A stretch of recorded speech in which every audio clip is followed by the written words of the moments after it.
Okay, picking up with question 11. So, in many immigrant families, those who went to school and went to work assimilated or adopted American culture more easily than those who stayed at home. How come? So, people who went to school or went to work picked up the English language. They learned a lot of customs and traditions of American culture and overall became more Americanized because they had more contact with people who were American. Number 12, at first, why did the federal government not restrict immigration? So the idea was that a large, relatively unskilled labor force was necessary to help industrialization grow. Many of these immigrants worked for low wages, so the government wanted them to come to help with that industrial growth. Number 13, explain what nativism is and what are some examples of nativist groups. So the idea of nativism is that people born in the United States, not Native American Indians, but again, people of European descent born in the US are better than or superior to immigrants. Some nativist groups during this time period were the KKK, the Ku Klux Klan, the Know Nothing Party, and also some labor unions were nativist because they didn't want immigrants competing with them for jobs. 14, explain the first two laws that restricted immigrants. One was the Emergency Quota Act. This law essentially put a limit or a numerical quota on the total number of immigrants that could enter the U.S. The National Origins Act further limited immigration overall, but specifically biased it in favor of immigrants from Northern and Western Europe and significantly limited the number of immigrants from Southern and Eastern Europe who would come in. Number 15, looking at working conditions during the Industrial Revolution. Overall, they were poor. Conditions were dangerous. They were dirty. Workers worked for very, very long hours for very low pay, and overall had little to no protections or safety regulations to protect them in the workplace. So, number 16, the Knights of Labor and the AFL were two early labor unions who had very different goals and tactics. The Knights of Labor had larger goals. They wanted to reform capitalism. Overall, their goals were a little more unrealistic, and this should say unachievable.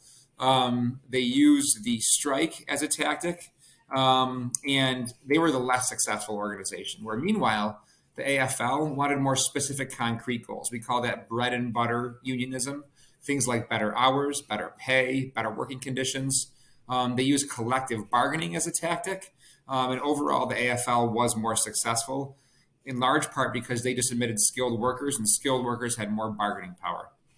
17, some weapons each side used. So some of the tactics that unions used to achieve their goals were going on strike and also engaging in collective bargaining.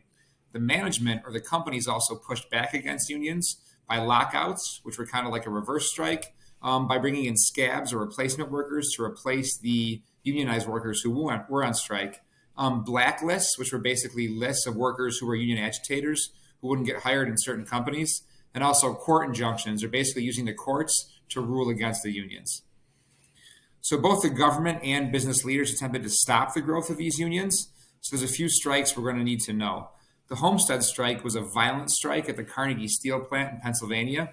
The Carnegie Company brought in Pinkertons, which are basically private security guards, and eventually the National Guard came in as well on the side of management. This was a major defeat for unions. The Pullman strike was a strike by railway workers. Again, troops came in to help end the strike. Additionally, the Supreme Court ruled against the union. The Pullman strike was another defeat for organized labor.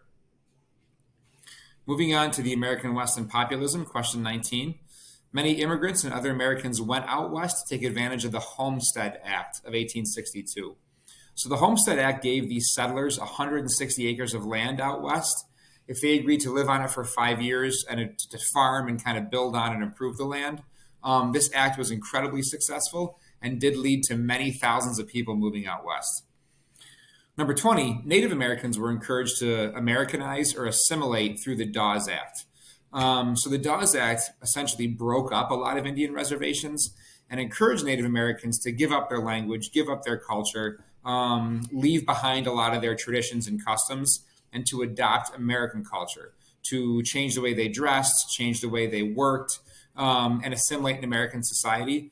Many, many Native Americans resisted this act, and overall, the Dawes Act was unsuccessful. We'll stop here and pick up with question 21 in the next video.